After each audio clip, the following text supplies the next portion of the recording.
전국에 계신 한능검 수험생 여러분들 또 왔습니다. 한국사를 맛있게 만들어주는 쌤입니다.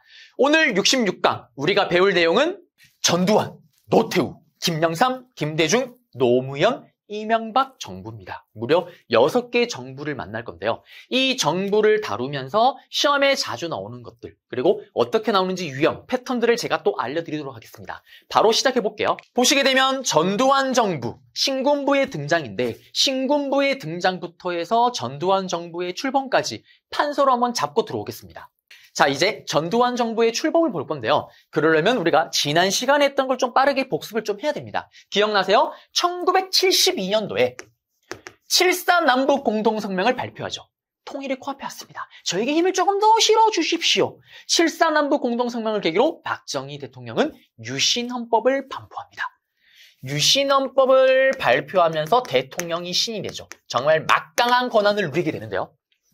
대통령의 임기 유신체제 666년에 대통령 나가는 거 무제한. 대통령은 간선제로 통일주재 국민회의에서 선출이 됐고요.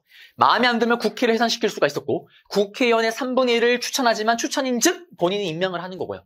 또 법관도 본인이 임명을 했고 이러한 거에 맞서서 민주화운동이 일어나게 되면 긴급조치권을 발동할 수 있다는 권한을 통해서 긴급조치권 1호, 2호, 3호, 9호를 발동하면서 탄압에 들어갔다라는 거. 유신헌법에 맞서서 당연히 민주화운동도 일어납니다. 대표적으로 개헌, 청원, 100만인 서명운동, 민청항령선언, 또 3.1 민주구국선언 등. 물론 당연히 또 탄압이 들어오긴 하지만요. 그리고 유신체제 끝 무렵에는 YH 무역사건을 계기로 부마 민주항쟁이 일어나기도 하죠.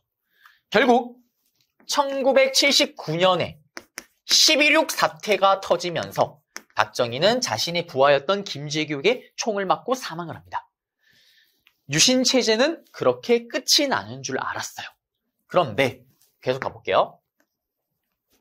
12.6 사태로 일단 박정희 대통령이 사망을 했잖아요. 그러면 대통령은 공석입니다. 누군가가 대통령 대행을 또 해야 될 거 아니에요. 통일주치의 국민회의에서 최규화라는 인물이요. 대통령 대행을 맡습니다. 그리고 이제 우리는 진짜 민주주의가 새롭게 오는 줄 알았어요. 그런데 빠라바라밤 빠라바라밤 빰빠밤 빰빠밤 빰빠밤 빠라바라밤 빠라바라밤 신군부 세력이 다시 등장을 합니다. 새로운 군인 세력이 등장을 해요. 이때 주도했던 인물이 누구냐? 머리털이 없는 아저씨 전두환, 그의 영혼의 베프 노태우, 이 둘을 중심으로 군인들이 권력을 틀어집니다. 이거를 우리는 12.12 사태라고 얘기를 해요. 그러자 서울에서는 봄이 오는 줄 알았어요. 어쨌든 박정희 대통령이 사망을 했으니까. 서울의 봄이라는 시위가 일어납니다. 이건 또 어떤 스토리냐면 이 서울의 봄은요. 서울에 있었던 대학생들 수만 명이 시위에 나선 건데 핵심은 이거예요. 핵심은. 일단 박정희 대통령이 사망을 했습니다. 12.6 사태로. 박정희 대통령이 사망을 했지만 그가 만들었던 유신헌법은 어때요? 여전히 살아있는 상태잖아요. 그러니까 이때 시위에 나섰던 사람들이 외쳤던 건 뭐냐면 유신헌법 철폐해라. 유신헌법 없애라 라는 걸 주장을 합니다. 그리고 또 신군부, 군인애들이 지금 다시 권력을 틀어잡고 뭔가를 하려고 하잖아요. 야, 머리털 없는 군인들아, 당장 너희 군대로 돌아가라. 당장 너희 군대로 돌아가라. 신군부의 퇴진을 주장을 해요. 이게 핵심 주장입니다. 그런데 신군부 세력은 이미 본인들이 모든 권력을 장악하고 전국을 장악하고 싶은 거예요. 비상계엄을 선포하고 진압에 들어가려고 합니다. 그러자 서울의 봄 이 시위를, 민주화 시위를 주도했던 대학생들이 스스로 자진해서 해산하기 시작을 해요. 이들이 생각을 하는 거예요. 예전에 박정희도 사회가 혼란스럽다는 명목으로 군대를 동원해서 권력을 장악했다. 또 그런 일이 벌어질 수가 있다. 빌미를 제공해서는 안 된다. 라면서 자진해산을 합니다. 그렇지만 전국 각지에서 유신헌법 철폐, 신군부의 퇴진을 외치면서 시위가 계속 일어나고 있습니다. 그런데 정말 강렬하게, 정말 격렬하게 저항을 했던 지역이 있습니다. 우리나라 현대사에 어떻게 보면 가장 아픈 역사를 담고 있는 지역이죠. 광주입니다. 광주에서 시민들과 대학생들이 뭐를 외치면서 유신헌 빽 철폐해라. 신군부 머리털 없는 군인들 당장 너그 군대로 꺼져라. 비상계엄 철폐해라를 외치면서 시위에 나섭니다. 그러자 신군부 세력은 이거를 진압하기 위해서 어떻게 하냐? 군대를 동원합니다. 계엄군을 동원해요. 그리고 이 시민들에게 총을 겨누기 시작합니다. 그리고 이미 언론을 장악하고 있던 신군부 세력들은 어떻게 얘기를 하냐? 불순분자들이 광주 지역을 무법천지로 만들고 있다. 그거를 진압하기 위해 우리가 나섰다. 이런 식으로 포장을 합니다. 진압을 하는 거예요. 자, 여기서 우리는 전두환 정부가 얼마나 정말 용서치 못하는지를 알 수가 있죠. 아니, 이거 보세요. 어디 감히 국민에게 총을 쏩니까? 제가 그때 얘기를 했잖아요. 이승만 정부 때 4.19 혁명 때도. 그 어떤 정부도 국민에게 총을 쏘는 순간 정당성 제로입니다. 근데 제가 더 화가 나는 건 뭐냐면 이거 보세요. 정부 수립하기 전이에요. 정부 수립하기도 전에 이미 국민들에게 총을 쏘고 시작을 하는 거예요. 정당성 제로 정부입니다. 여기는. 총을 쏩니다. 그러니까 광주 시민들, 학생들 입장에서는 지켜야 될 거 아니에요. 자신들을. 총을 쏘는데 자연스럽게 시민군을 구성합니다. 그렇지만 계엄군을 어떻게 이길까요? 가혹하게 진압, 탄압을 당하죠. 그러면서 5.18 민주화운동은 끝이 나게 됩니다. 이게 우리나라 현대사의 정말 아픈 역사 중에 대표적으로 꼽히는 하나의 민주화운동이죠. 5.18 민주화운동이요. 이거의 결과 영향입니다. 자, 이거의 결과 영향으로 신군부는 이 5.18 민주화운동을 진압함으로써 완벽하게 전국을 다 장악을 하는 거예요. 네. 그리고 이 5.18 광주 민주화운동의 기록물들, 뭐 학생이 썼던 일기라든지 각종 선언문들, 각종 사진자료 이런 것들은 유네스코에서 기록유산으로 등재가 됩니다. 등재됐던 이유는 뭐냐면 인권을 지키기 위해, 민주주의를 지키기 위해 싸웠던 이것들, 이런 것들을 보존할 가치가 있다. 그리고 또 계속 자료가 지금 발굴되고 있고 연구가 계속 진행되고 있습니다. 그런 점도 반영을 해서 유네스코에서 기록유산으로 등재를 하게 되죠. 또 어떻게 보면 인권을 발전시키기 위한 노력, 이런 것들도 인정을 받습니다. 그래서 5.18 민주화운동 문제가 나올 때 사실 유네스코 기록유산으로 등재가 되었다도 정답으로 잘 들어가요. 자, 그러면 정리를 해볼게요. 여기까지. 5.18 민주화운동은 시험에 단독으로 출제가 될 거예요. 단독으로 출제가 될 겁니다. 출제가 될 건데 시험에 나오게 되면 광주에서 시민군, 계엄군이 뭐 결성해서 뭐 이렇게 해서 민주화 뭐 하면서 얘기 나올 겁니다. 그러면 다음 자료와 관련된 또는 다음 지역에서 일어났던 민주화운동에 대한 설명을 옳은 것은 이렇게 문제가 나올 거예요. 그러면 정답이 될 수 있는 게 뭐냐면 계엄군에 맞서서 시민군이 결성되었다. 정답. 그리고 이때 기록물들이 유네스코 기록유산으로 등재되었다. 찾으면 정답. 그리고 또 정답으로 제일 잘 되는 거. 유신헌법 철폐를 주장하였다. 정답. 신군부의 퇴진을 주장하였다. 찾으면 정답이 될 수 있다라는 거.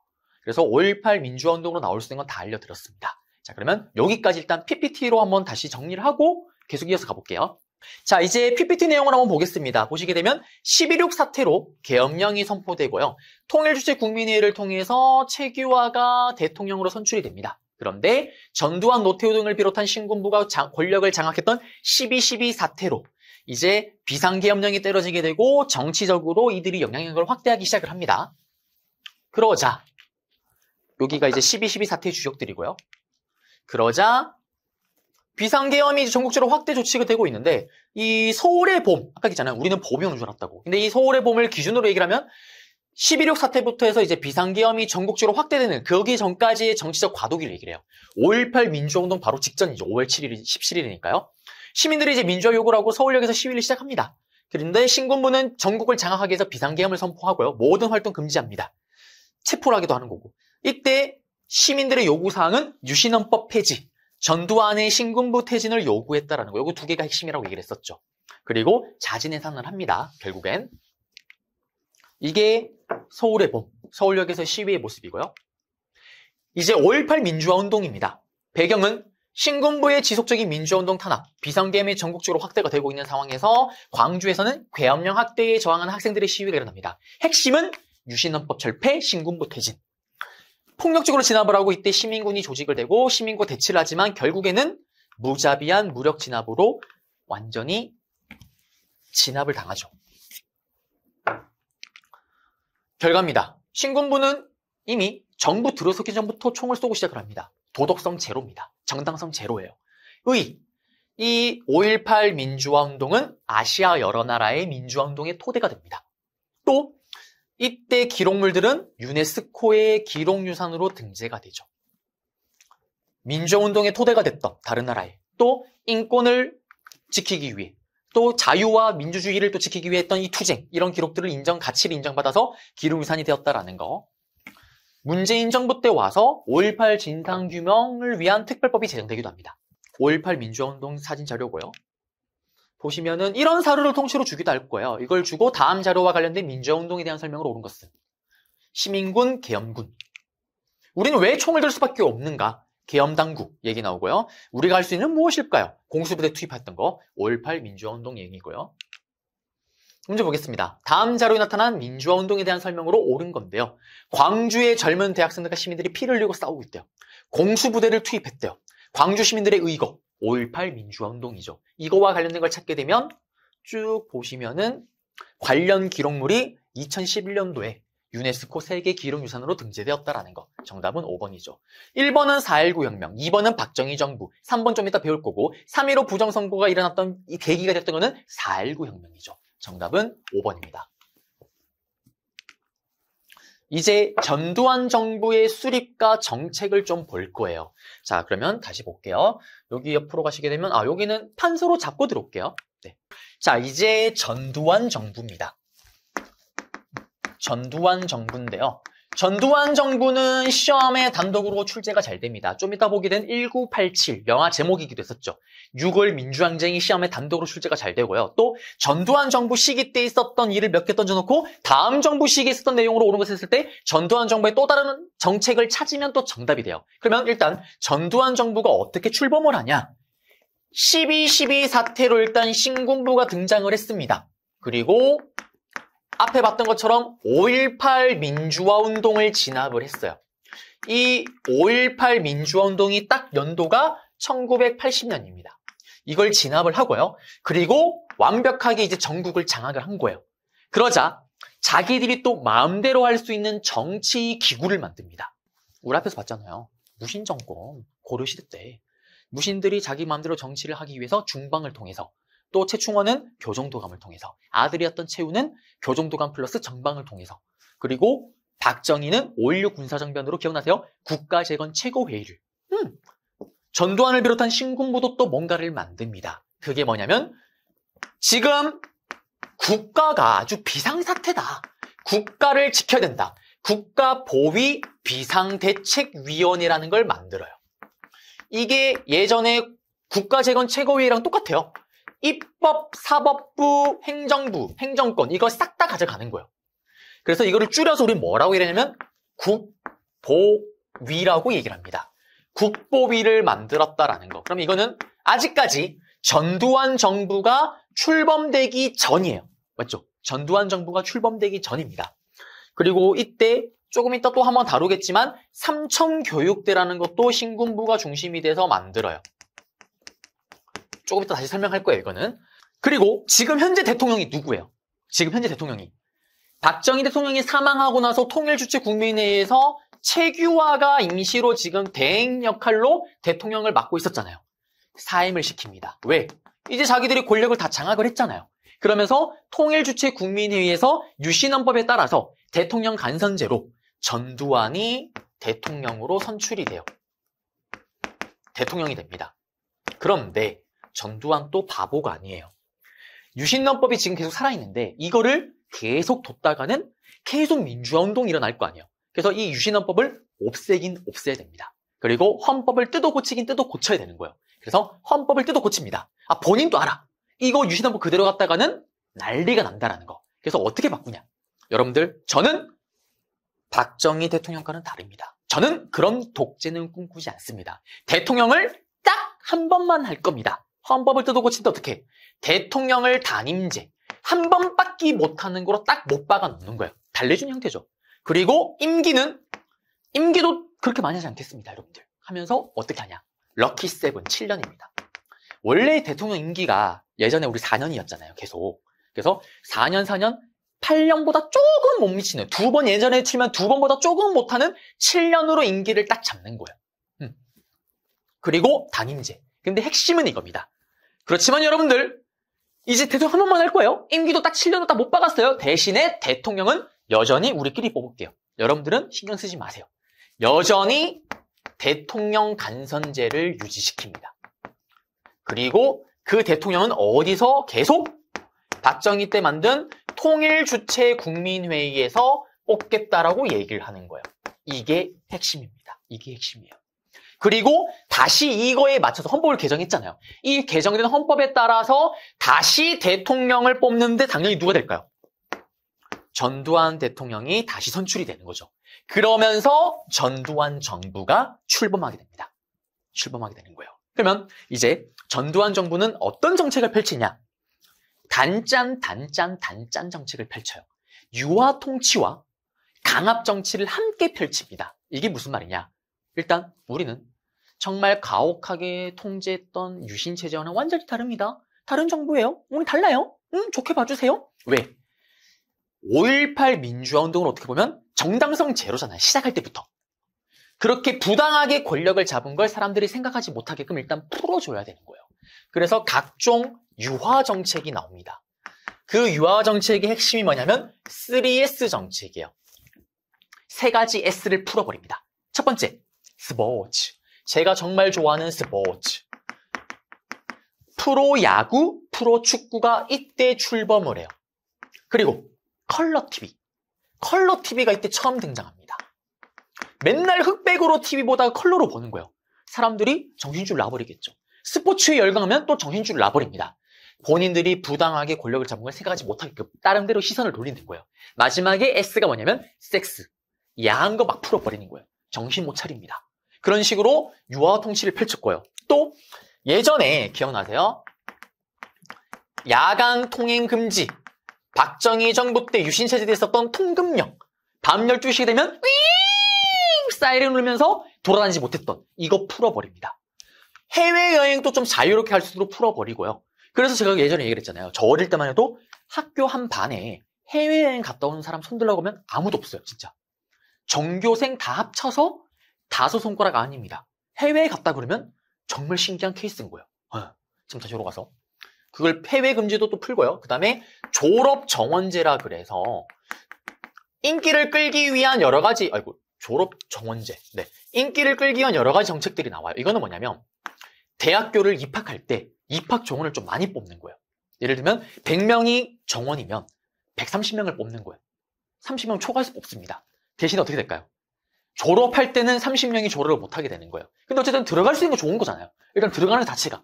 그래서 이런 인기를 좀 끄는 정책들을 많이 펼칩니다. 유화 통치를 펼쳐요. 그러면 이런 과정 속에서 역시나 강압 통치도 나옵니다. 가장 대표적인 게 국보위 때 이미 만들었던 삼청교육대를 정말 활발하게 활용을 해요. 삼청교육대를 만든 명분은 이겁니다. 불량배, 깡패들, 사회를 혼란시킨 애들을 싹 다 잡아다 교화시키겠다. 근데 문제는 정말 깡패와 불량배만을 잡아갔을까요? 민주화 운동을 하는 민주 인사들도 잡아가겠죠. 그들을 그리고 탄압을 하겠죠. 그게 바로 삼청교육대입니다. 그러면 시험에 나오게 되면 어떻게 나올까요? 여러분들 야간 통행금지 아니면 또 프로축구, 프로야구 출범하는 얘기가 막 나와요. 다음 같은 시기에 볼 수 있다. 또는 다음 같은 자료와 관련된 정부 시기에 볼 수 있는 내용으로 오른 것을 때 전두환 정부 때 내용을 또 찾으면 정답이겠죠. 예를 들면 삼청교육대를 운영하였다. 이런 것들이 또 정답이 될 수가 있습니다. 자, 이제 어떻게 보면 이번 강의에서 가장 중요하게 다뤄되는 민주화 운동이 일어납니다. 바로 1987 영화 제목이죠.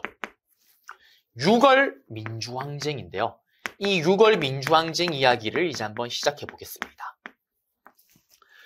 전두환 정부가요, 이런 단짠 정책을 펼치고 있는 상황 속에서도 현역되지 않는 사람들이 있습니다. 지식인들, 그리고 시민들, 깨어있는 시민들, 학생들, 민주화 운동을 계속 펼치죠. 이들이 원했던 건 이겁니다. 이제는 유신헌법은 사라졌잖아요. 이들이 원했던 건 딱 한 가지입니다. 뭐? 이제 우리 손으로 대통령을 뽑을 수 있게 해달라. 왜 니들끼리 모여서 자꾸 대통령을 뽑는데? 이들이 요구했던 건 뭐냐면 대통령 간선제에서 대통령 직선제로 바꾸자라는 겁니다. 대통령 직선제 개헌을 주장합니다. 그러면서 김영삼, 김대중, 나중에 대통령이 되는 이 두 분을 중심으로 해서 민주화 추진협의회가 구성됩니다. 민주화 추진협의회가 구성이 되고요. 그리고 이 단체를 중심으로 해서 개헌청원. 어떻게 개헌을 바꿔달라? 대통령 간선제, 간접선거로 뽑는 걸 우리 손으로 뽑을 수 있게 해달라. 직선제로 바꿔달라는 1000만인 청원 운동이 벌어집니다. 개헌청원 1000만인 운동 또는 1000만인 서명 운동이 전개가 돼요. 예전에 유신헌법 때는 100만인 청원 운동이었죠. 근데 이제는 1000만입니다. 1000만인. 이걸 주도하고요. 또 대통령 직선제를 계속 외치는 민주화 운동이 계속 벌어지고 있는데 이때 큰 사건이 벌어집니다. 당시에 서울에서 시위를 전개하던 박종철이라는 서울대 학생이요.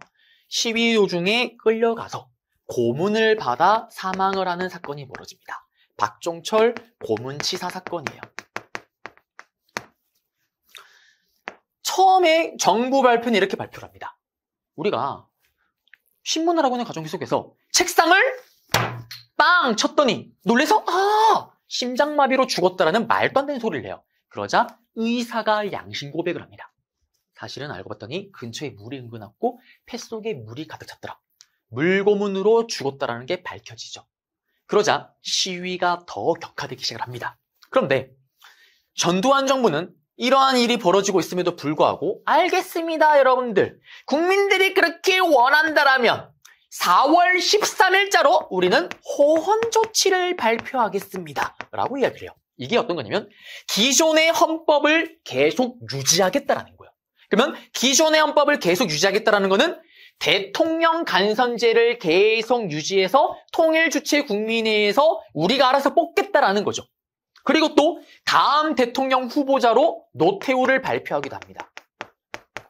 이변이 없는 한 그러면 당연히 자기들끼리 뽑는 거니까 또 노태우가 대통령이 되는 거예요. 신군부에서. 시위가 더 격화됩니다. 그런 과정 속에서 이번에는 연세대 학생이었던 이한열 학생이 시위 도중에 진압을 당하는 과정 속에서 체류탄을 맞고 뇌사 상태에 빠져서 결국 또 사망하는 사건이 일어납니다. 시위가 더 격화돼요. 그리고 60국민대회가 열리게 됩니다. 이 60국민대회를 계기로 전국에서 100만 명 이상이 직선제 개헌을 외치며 민주화 운동을 전개를 하죠. 결국 다음 대통령 후보자였던 노태우는 6.29 민주화 선언을 발표합니다. 이 선언의 결과 우리가 그토록 원했던 대통령 직선제를 얻게 되는 거죠. 그러면 이 6.29 민주화 선언의 결과 어떤 일이 벌어지냐? 오늘날의 대통령 제도가 확립이 됩니다. 여러분들 오늘날 우리 대통령 어떻게 뽑아요? 우리는 오늘날의 대통령을 우리가 직접 뽑잖아요. 대통령 직선제. 그리고 오늘날 우리가 뽑는 대통령은 임기가 몇 년입니까? 5년이죠. 오늘날 우리가 뽑는 대통령은 대통령을 2번, 3번 할 수가 있습니까? only one. 딱 한 번밖에 할 수가 없죠. 대통령 단임제. 이렇게 개헌이 되었다라는 거. 이게 6월 민주항쟁 문제가 나올 때 정답으로 제일 잘 되는 겁니다. 무슨 말이냐면 시험에 나오게 되면 어떻게 나오냐면요. 박종철의 고문치사 사건 샤나샤나 꿀랑꿍, 4.13 호원자치 샤나샤나 꿀랑꿍, 이한열 열사 얘기 60국민대회 샤나샤나 꿀랑꿍, 또는 이거와 관련된 사료 통째로 샹. 그래놓고 다음 자료와 관련된 민주화 운동에 대한 설명을 옳은 것은, 다음 민주화 운동의 결과 영향을 옳은 것은 정답 제일 잘 되는 거 뭐? 대통령 직선제로의 개헌이 이루어졌다. 대통령 직선제로의 개헌이 이루어졌고 대통령 단임제 5년 임기 단임제로 개헌이 이루어졌다. 찾으면 정답이 되겠습니다. 이렇게 해서 전두환 정부에 나올 수 있는 내용들 다 정리해드렸고 특히 제일 중요한 6월 민주항쟁까지 잡아드렸습니다. 그러면 6월 민주항쟁은 여기 있는 내용들 다 던져놓고 다음 자료와 관련된 민주화 운동했을 때 해당되는 내용을 찾으면 정답이고 오답으로 5.18 민주화 운동, 4.19 혁명이 들어갈 거다라는 거. 그러면 다시 PPT로 한번 가보겠습니다. 전두환 정부의 출범 과정인데요. 보시게 되면 5.18 민주화 운동을 진압 후에 신군부가 세력을 장악을 합니다. 그리고 국보위를 만들고요. 국보위, 국가보위 비상대책위원회. 이거는 전두환 정부 출범 전이고요. 삼천교육대를 운영하기도 하고요. 최규하 대통령이 사임을 하고 통일주체국민회에서 권력을 장악했던 전두환이 선출됩니다. 유신 한번 바꿔야 되죠. 안 바꾸면 계속 민주화운동이 일어날 거 아니에요. 그래서 이제 알았어요. 간접선거 계속 유지할 거예요. 대신에 한 번만 할게요. 7년. 럭키 세븐. 그리고 여기에 바뀐 헌법에 맞춰서 전두환 대통령이 다시 선출이 됩니다. 전두환 정부가 본격적으로 출범이 되는 거죠. 이게 8차 개헌 내용이에요. 보시면은 여전히 대통령은 대통령 선거인단에서 무기명 투표로 선거를 하고요. 보시면 쭉 내려가시게 되면 과반수로 어느 나라 당선을 하고 또 여기 핵심이 이거죠. 임기는 럭키 세븐 7년. 중임 한 번만 하겠습니다. 요거 딱 줬을 때 이거 전두환 정부가 출범하기 바로 직전에 이렇게 뜯어고치고 출범했구나. 그거라는 걸 알아야 돼요. 최근에 심화에서는 이 개헌되는 이 사루를 통째로 주고 예를 들면 뭐 발췌 개헌, 4.4.5.1 개헌 또는 박정희 정부 때 삼성 개헌 또는 장면 내각 때 이런 개헌을 통째로 주고 가나를 주고 다음 가나의 개헌에 대한 설명으로 해서 따로 물어보기도 하고요. 또는 개헌을 다 던져놓고 다음을 시간 순대로 올바르게 나열한 것은 이렇게 문제가 나오기도 합니다. 잘 안 나오는 패턴이긴 하지만 그래서 개헌의 내용을 봤을 때 키워드 정도는 딱 보시고 여러분들이 이거 언제다라는 건 좀 아셔야 돼요. 이제 전두환 정부 수립과 정책인데 강압정책, 단짠 정책인데 일단 강압정책을 보시게 되면 삼천교육대를 제대로 운영하기 시작을 하고요. 민주운동 탄압을 합니다. 그리고 언론사 통폐합을 하고요. 보도 지침을 통해서 뭐 기사검열 막 계속 단속을 해요. 이때 뉴스를 뭐라고 하냐면 땡전 뉴스라고 얘기를 해요. 무슨 말이냐면 모든 언론사가 9시 뉴스를 방송하잖아요. 그러면 9시 뉴스를 딱 시작할 때 땡 하면서 뭐로 시작하냐. 전두환 대통령은 어쩌고저쩌고 뭐 일이 있든 없든 항상 첫 시작은 전두환 대통령의 행동, 동정을 밝히는 거예요. 그래서 이거를 땡전 뉴스라고 하는데 이게 이식입니다. 그리고 달래주는 정책으로 야간 통행 금지 해제를 시키고요. 해외여행 자유화시키고요. 졸업 정원제, 그다음에 컬러 TV, 두발, 교복 다 자유화. 그리고 가외도 금지시키고 또 3S 정책 중에 하나였던 스포츠 도입. 86년에는 아시안 게임을 유치하고 개최하기도 하고요. 또 88 서울 올림픽을 유치하는데 이건 중요한 건 뭐냐면 미끼 상품이에요. 88 서울 올림픽을 유치한 거는 전두환 정부인데 개최를 한 거는 노태우 정부 때입니다. 좀 이따 볼 거예요. 저항입니다. 민주화 추진 협의회가 결성돼서 김영삼계 김두진이가 힘을 모아서 저항을 하고요. 직선제 개헌을 위한 1000만 명 서명 운동을 전개합니다. 경제 위기, 요거는 지금 잡아드려야 되겠다. 네, 하나만 기억하시면 되는데 경제를 가지고 단독으로 출제되진 않을 거예요. 그런데 이게 전두환 정부 때 있었던 일이다라는 건 아셔야 되는데 이게 뭐냐면 3조 호황을 누렸다고 얘기를 해요. 경제는 제가 나중에 한꺼번에 한번 정리를 해드릴 거예요. 3조 호황을 누렸다고 얘기를 하는데 이게 어떤 거냐면 저금리, 저유가, 저달러. 금리, 이자가 낮아요. 돈을 빌려오기 좋겠죠. 저유가, 기름값이 똥값이에요. 사실 박정희 정부 때는 유신체제 때 1차, 2차 석유 파동 때문에 힘들었잖아요. 근데 여기는 기름 가격이 똥값입니다. 저달러, 달러가 똥값이에요. 돈을 빌려오기 좋겠죠. 한마디로 경제개발, 경제성장하기엔 딱 좋은 최적의 상황입니다. 그래서 3조 호황을 누렸다. 이거는 전두환 정부의 시기 때 문제가 나오면 정답이 될 수가 있기는 하지만 단독으로 출제되지는 않을 거예요. 그리고 오답 선지로 뭐 경제개발 5개년이 문제가 나올 때 오답 선지로는 활용될 수가 있습니다. 그래서 기억을 하셔야 되는 거고 스포츠 시작되는 거고요. 프로야구 출범이고 민주화 추진협의회죠. 1987 6월 민주항쟁입니다. 영화 제목 5.18 민주운동의 진상규명을 요구하고요. 그 다음에 제일 중요한 대통령 직선제를 요구합니다. 또 총선에서는 야당이었던 신한민주당이 제1야당이 되면서 이들이 개헌 청원 1000만이 서명운동을 또 전개를 해요. 직선제 개헌을 계속 추진합니다. 그런데 박종철 고문 시사 사건이 일어나고요. 그럼에도 불구하고 4.13 호원 조치를 통해서 계속 자기들끼리 대통령을 뽑겠대요. 반대 시위가 일어납니다. 그러니까 이때 또 구호가 뭘까요? 대통령 직선제를 외치면서 호원 철폐까지 외치겠죠. 호원 철폐.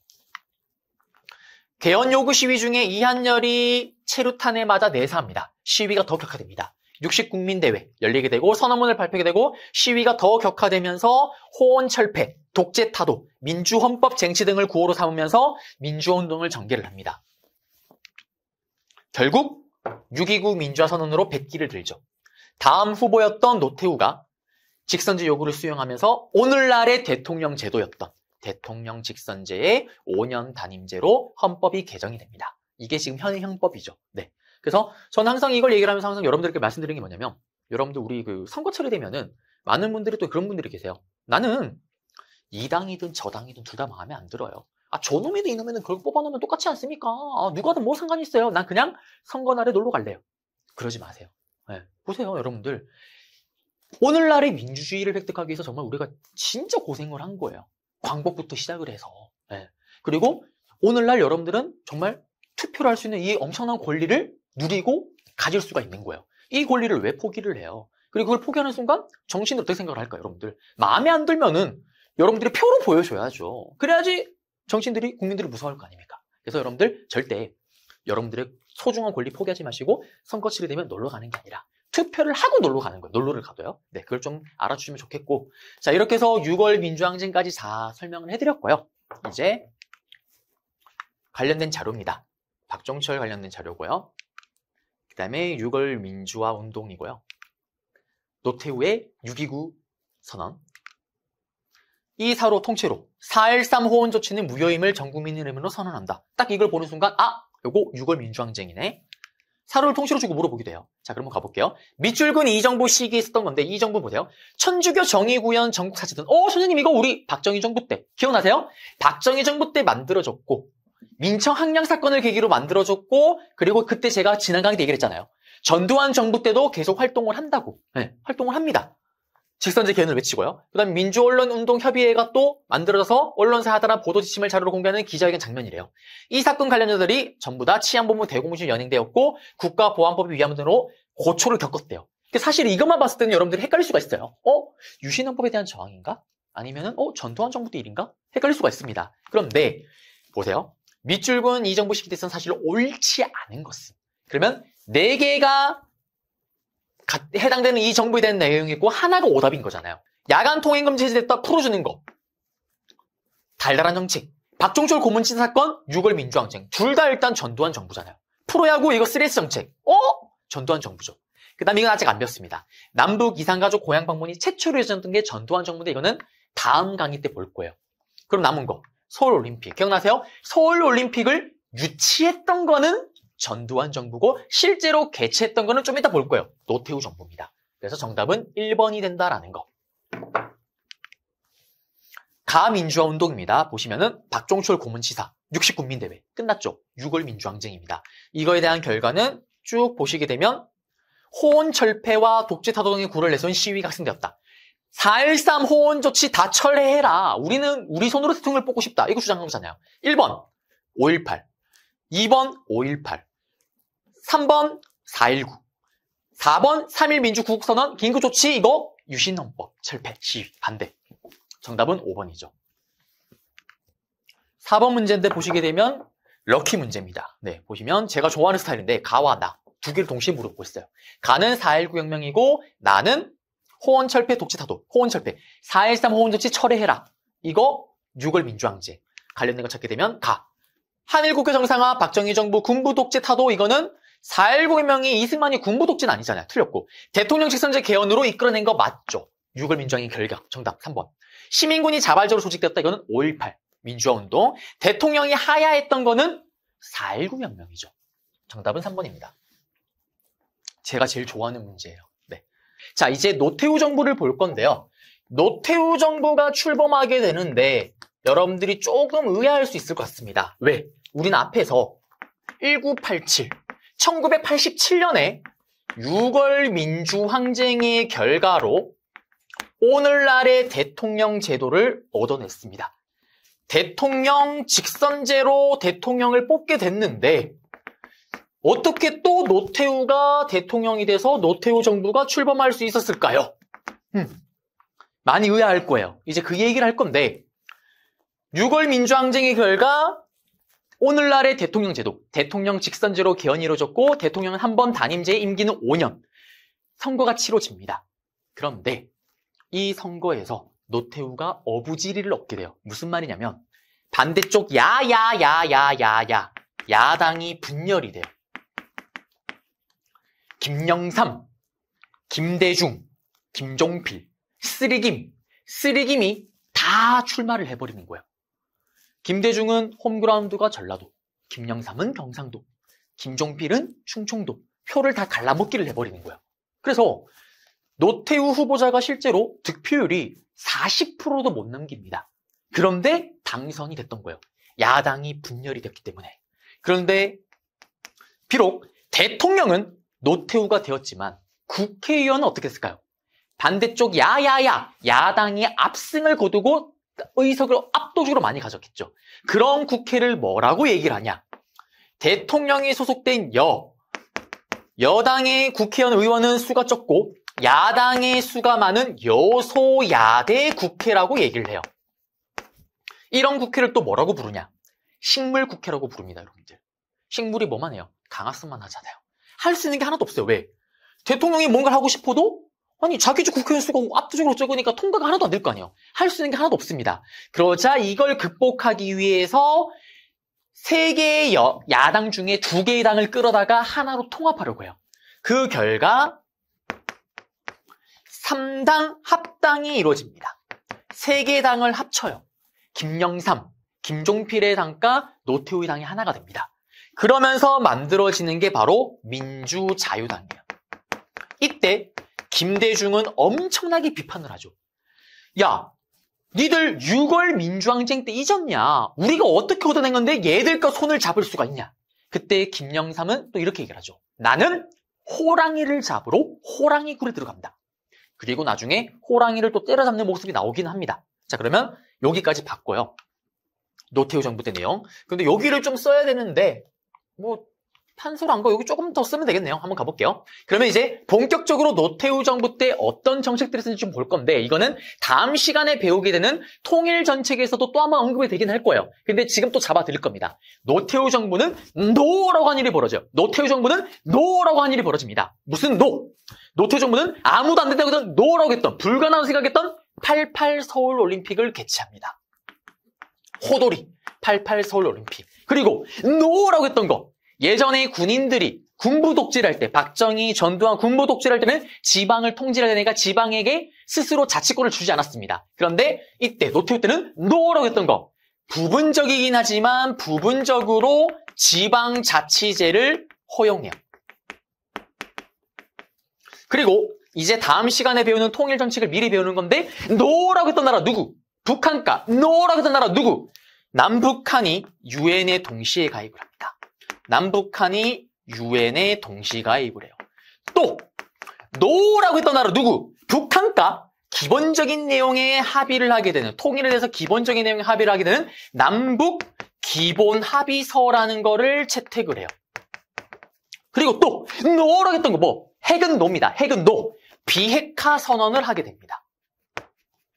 그리고 또 노라고 했던 거 저기 위쪽에 사회주의 국가 소련, 중국, 저기 멀리는 또 베트남 이런 사회주의 국가와 수교를 해요. 노라고 했던 나라와 수교를 합니다. 이거를 뭐라고 얘기를 하면 북방 외교를 펼쳤다라고 얘기를 해요.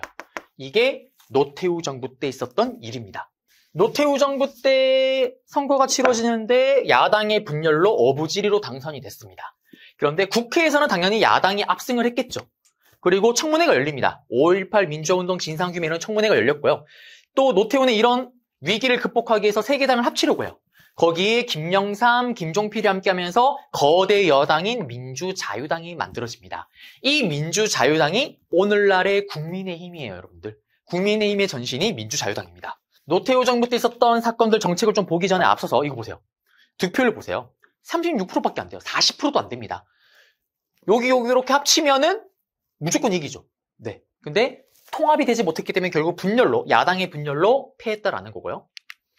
당시 때 얼마나 국민들이 대통령에 대한 관심이 많은지를 알 수가 있죠. 모인 거 보세요, 여러분들. 그리고 유세할 때 보이는 장면입니다. 이제 노태우 정부 때 했던 거 복습입니다. 노라고 했던 일이 벌어져요. 노라고 불가능했던 뭐 올림픽 개최, 노라고 했던 거 지방자치제 부분적, 노라고 했던 나라 누구? 북한과 유엔 동시가입, 노라고 했던 나라 누구? 북한과 기본적인 내용 합의는 남북 기본합의서, 노, 핵은 노, 비핵화 선언까지. 그리고 노라고 했던 나라 누구? 북쪽에 있었던 사회주의 국가와 수교를 합니다. 아유 힘들어요. 네. 이제 김영삼 정부로 가보겠습니다. 김영삼 정부도 시험에 단독으로 출제가 돼요. 어떻게?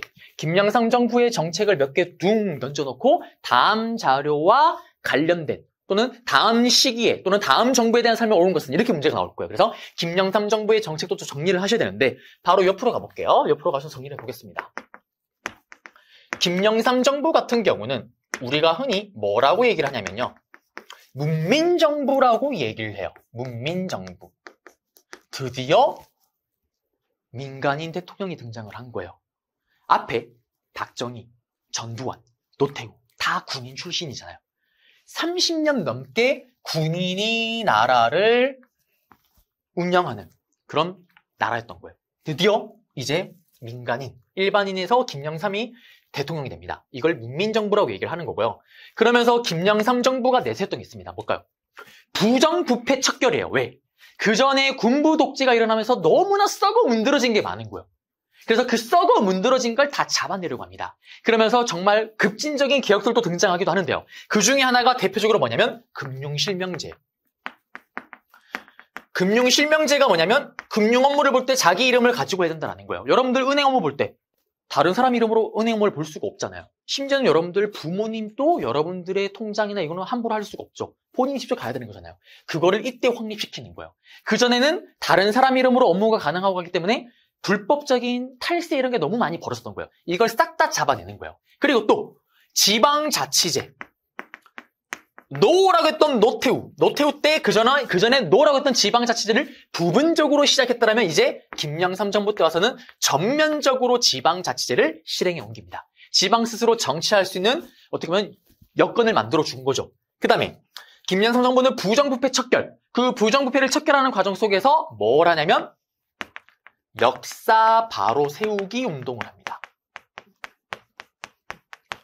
역사를 바로 세우겠다라는 거예요. 그래서 김영삼 대통령은 그 전에 전두환, 노태우를 법정에 세웁니다.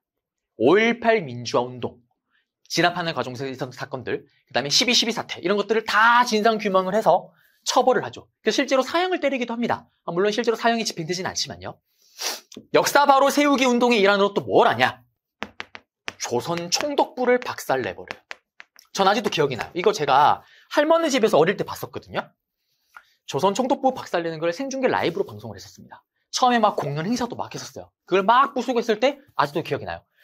선생님의 할아버지 할머니가 막 그거 보고 막 우시면서 막 춤을 췄던 기억이 납니다. 어린 마음에 같이 옆에서 나도 같이 췄던 게 기억이 나요. 조선 총독부를 날려버리고요. 이게 또 역사 바로 세우기 일환입니다. 또 기억나세요? 아지 판별기. 국민학교 졸업생이냐 초등학교 졸업생이냐. 국민학교를 천황국가의 신민이 다니는 학교를 초등학교로 바뀌었던 거. 이거도 김영삼 정부 때요. 역사 바로 세우기 일환입니다. 또 뭘 했었냐면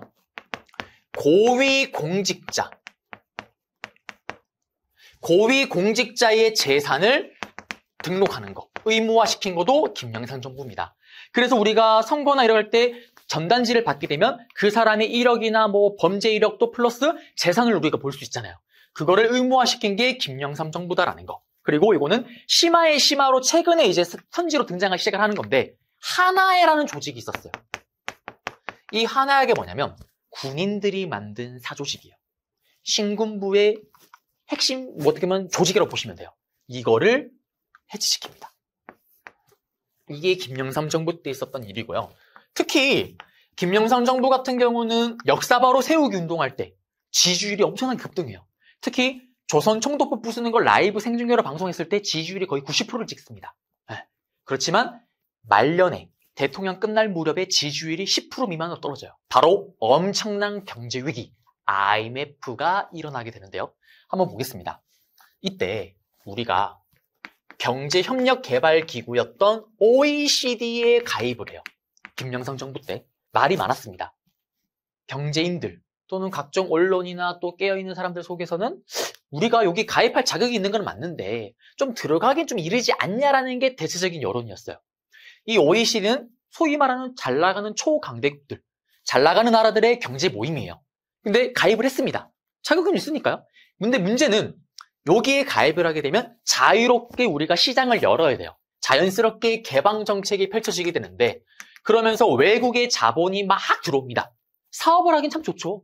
자본이 막 들어오니까 소위 말하는 우리나라의 대표적인 재벌들, 그걸 바탕으로 사업을 막 여러 개를 막 확장하는 거예요. 문어발식으로. 당장 우리나라에 손꼽히는 1등 기업을, 1, 2등 기업을 보게 되면 그 밑에 계열사가 여러 개 있잖아요. 근데 이 시기 때는 1등, 2등이 아니라 한 30등 기업, 한 50등 기업도 밑에 계열사가 20몇 개씩 있던 시절이에요. 예를 들면, 동진이가 저거 사업하면 잘 되네? 나도 할래. 돈 땡겨다가 이거 따라 하는 거예요. 망했네? 에이, 딴 거 잘 되면 되지. 쟤는 저거 잘 되네? 저거 해볼까, 이번엔? 또 돈 가져다가 이걸 또 했던 거예요. 근데 문제는 경제 호황일 땐 상관이 없는데 이때 전 세계적으로 경제 불황이 닥칩니다. 그러니까 돈을 빌려줬던 외국계 기업이나 이런 나라들이 전부 다 돈을 다시 달라고 얘기를 하는 거예요. 근데 우리나라 기업들 줄 돈이 없는 거야. 이미 그 돈 다 써버렸고 수익이 나지도 않고. 그럼 어떻게 될까요? 돈을 못 갖고 이러니까 하나 둘씩 회사들이 무너지기 시작합니다. 도미노처럼. IMF가 일어나게 되는 거예요. 경제 위기. 그런데 이 IMF는 뭐 여러 가지 배경이 있지만 그중에 가장 대표적으로 꼽는 걸 제가 얘기를 해드린 거예요. 그러면서 우리는 이 위기를 극복하기 위해 IMF로부터 자금을 빌려봤습니다. IMF 체제로 들어가게 되는 거예요. 이때 김영삼 정부의 지지율이 바닥을 찍게 됩니다. 그리고 IMF 체제로 들어간 상황에서 그 다음 정부가 이걸 받게 되는 거예요. 자, 그러면 이렇게까지 해서 김영삼 정부 얘기는 다 잡아드렸습니다.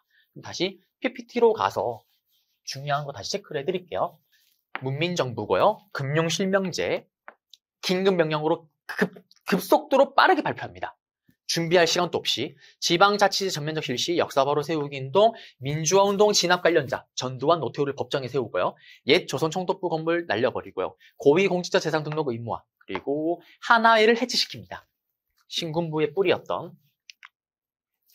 이제 경제정책인데 보시게 되면 수출 1000억 달러요. 100억 달러 기억나세요? 럭키 777. 1000억 달러를 달성하고 이제 우리도 강대국가끼리 나란히 할 수 있겠다.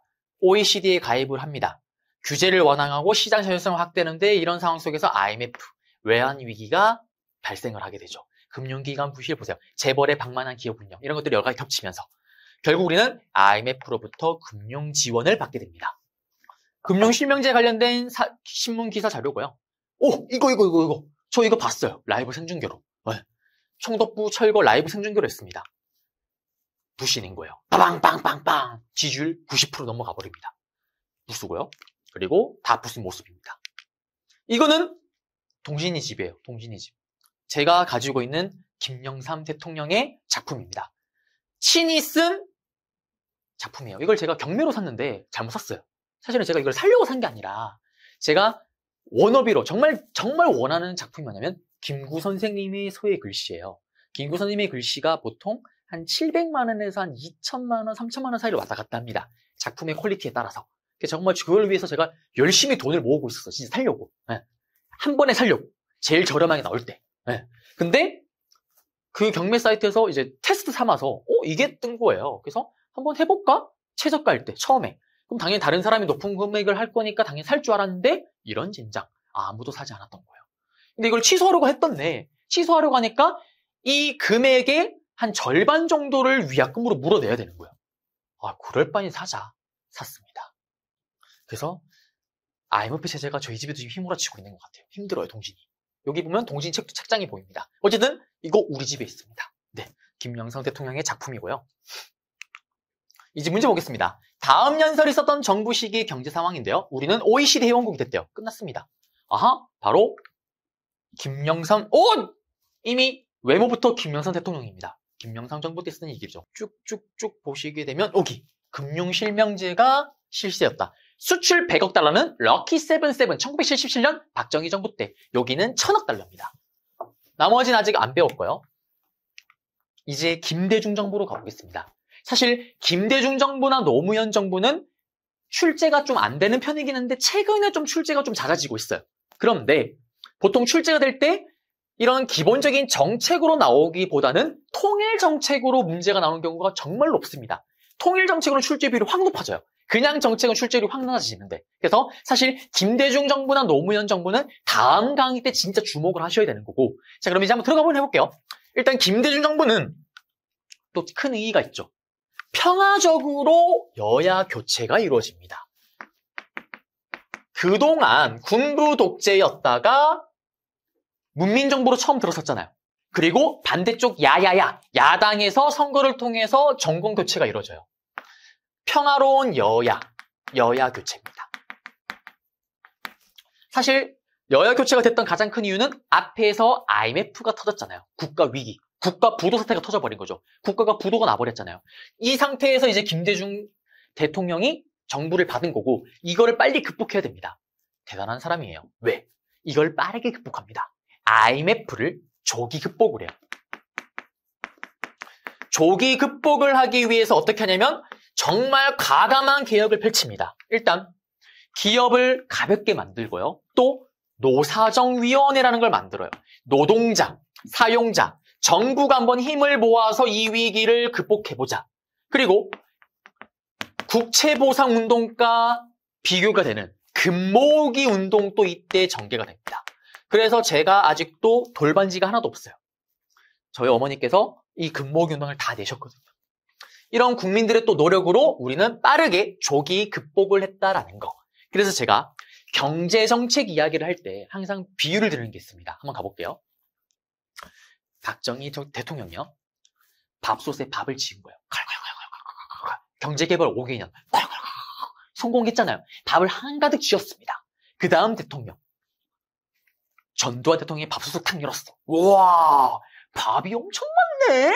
경제개발했더니 밥이 엄청 많네? 신나게 밥을 먹어요. 3조 호황. 저금리, 저달러, 저유가. 그 다음 노태우 대통령.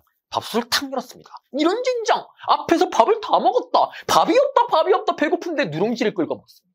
누룽지를 끓여 먹는 건 역사에 기록되지 않습니다. 따로 특별히 노태우와 관련된 경제정책은 시험에 안 나와요.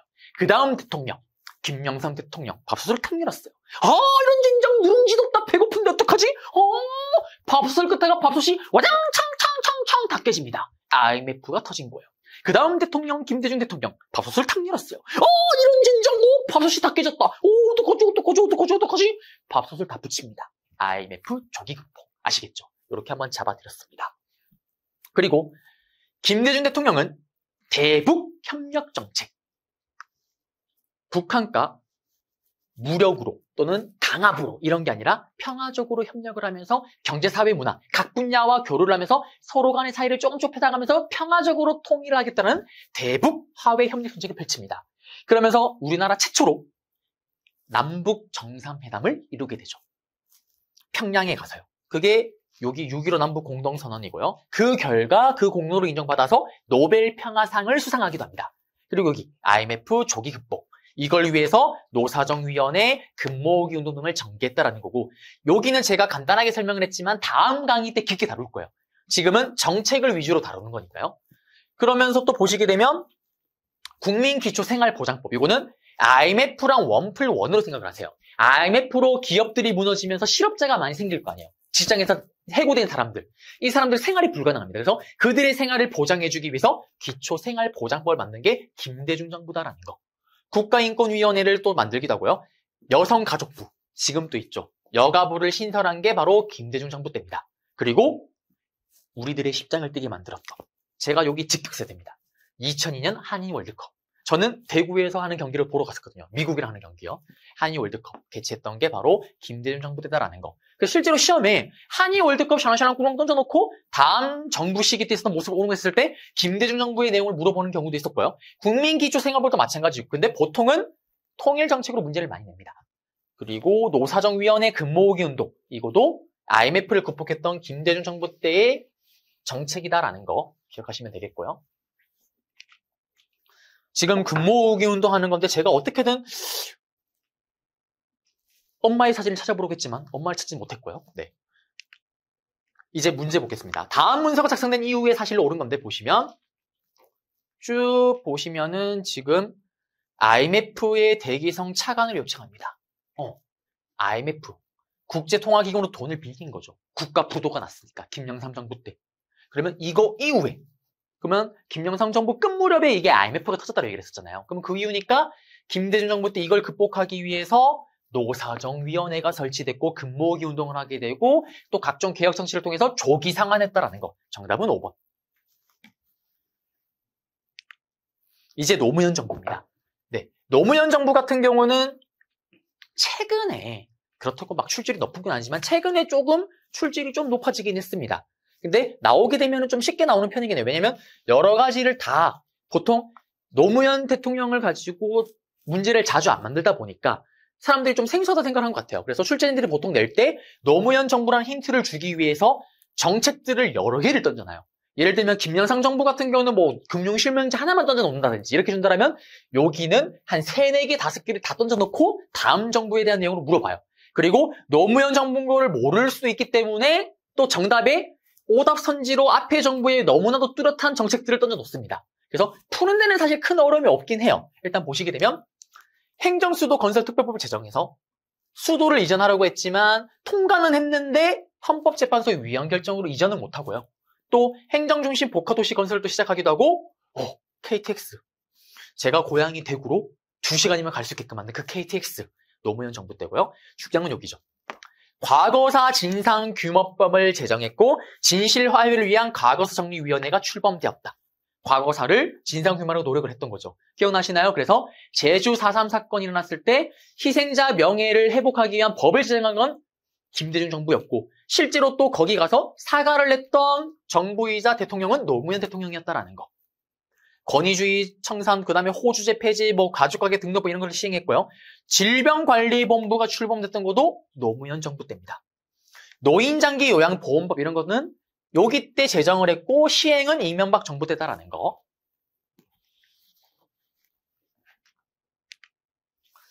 자, 이제 경제정책을 보시게 되면 이게 있어요.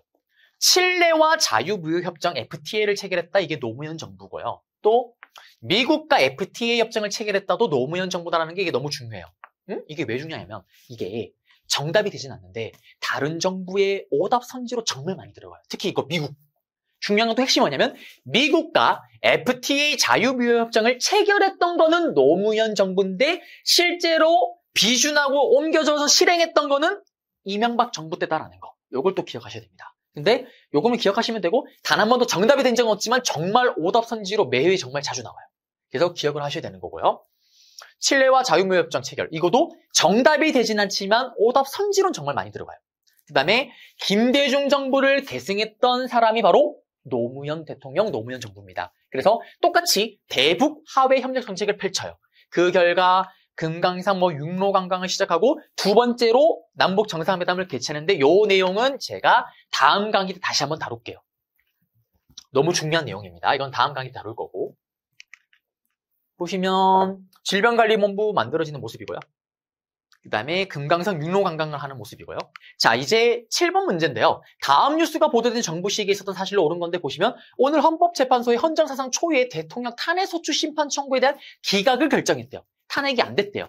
이렇게 국회에서 탄핵안이 통과됐던 대통령이 노무현 대통령입니다. 개혁을 여러 개를 펼치다 보니까 반발이 많았던 거예요.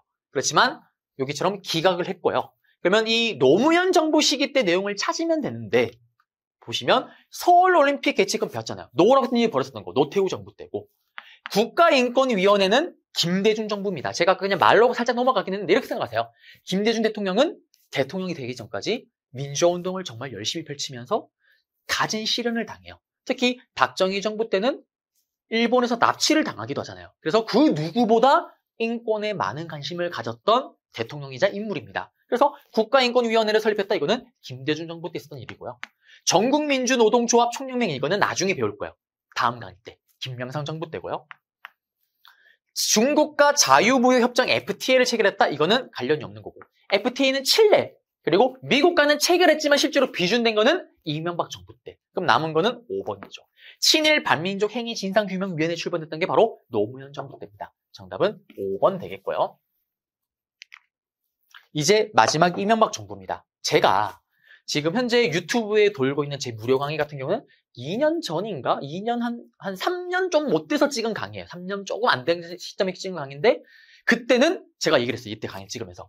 이명박 정부는 시험에 나오지 않는다. 그래서 강의를 진짜 안 하고 그냥 넘어가긴 했었어요. 네. 아마 언급을 해도 그냥 대충 말하고 넘어갔었습니다. 근데 최근에 이제 여기가 출제가 됐어요. 벌써 시간이 거의 한 2년, 3년이 지났잖아요. 아마 2, 3년이 지나면은 이제 이명박 정부 다음 정부 이야기가 정답이 되는 오답 선지로 등장을 할 거예요. 이명박 정부까지 이제 등장을 했는데, 물론 딱 한 번 활용되긴 했습니다. 어떤 내용이냐? 이명박 정부는 여야 정권 교체로 또 등장을 했고요. 또 노무현 정부에서 이제 반대쪽 야당의 대표자였던 이명박이 당선이 된 거예요. 4대강 사업을 하게 되고요. 이거는 지금 평가 중에 있죠. 또 중요한 거로는 뭐가 있냐면 G20 정상회의를 개최합니다. 제일 잘 나가는 20개나라를 우리나라 서울에 모아서 개최를 했어요. 이게 문제에서 활용된 적이 있습니다. 그리고 한미자유무역협정 이거를 처음에 체결했던 거는 노무현 대통령 이게 비준되고 실제로 발효됐던 거는 이명박 정부 때입니다. 여기 보시면요. 그리고 통과되면서 이제 발효가 됐던 거고 1인당 국민소득 2만 달러, 인구 5천 명이 25씩 클럽에 진입하였다. 그래요? 그러면서 이명박 정부 이야기는 다 해드렸어요. 그리고 사실은 제가 이명박 대통령 이야기를 할 때는 이 탈이 좀 있긴 한데요. 네. 그렇지만 이게 지금 상태가 안 좋아서 쓰질 않고 있고요. 그리고 또 논란 중에 하나가 뭐가 있냐면 예전에 저를 닮을 걸로 얘기를 할 때 간혹 나왔던 인물이 바로 그렇습니다. 말하지 않겠습니다. 제가 약간 웃을 때 약간 닮았대요. 사실 우리 얼굴형이 약간 쥐상입니다. 제가 얼굴이 쥐상이거든요. 그래서 좀 귀엽게 보면 다람쥐고 좀 더럽게 보면 생쥐입니다. 네, 쥐상인데 이분 또 쥐상이잖아요. 그래서 약간 웃을 때 좀 닮았다라는 얘기가 있는데 그렇습니다. 네, 넘어가겠습니다. 네. 보시면 G20대 모습이고요. 8번 문제입니다. 가다 학생이 발표한 내용을 순서대로 옳게 나열한 것인데요. 지금 이거 보시게 되면은 여기서 이명박 정부 얘기가 나온 거예요. 사실 벌써 10회차 이전의 문제이긴 한데요. 보시면 일단 유엔에 가입했대요. 유엔의 동시가입. 노력했던 나라 북한과 유엔의 동시가입. 노력했던 나라 누구 북한과 유엔 남북기본합의서. 노력했던 나라 핵은 비핵화. 노력했던 나라 중국과 소련과 북방외교. 이거 노태우 정부 때. 가는 제일 빠른 것 같고요. 그 다음에 나 같은 경우는 OECD 협력. 이거는 OECD 가입하고 IMF 1+1 김영삼 정부 때. 그리고 G20 이명박 정부. 그러면은 가나다 순이네요. 가나다. 정답은 1번이 되겠습니다. 네. 이렇게 해서 오늘 우리 모든 문제를 다 풀어봤습니다. 저와 함께 하시느라 너무 고생 많으셨고요. 저는 또 다음 강좌에서 여러분들을 찾아뵙도록 하겠습니다. 여러분들 고생하셨습니다.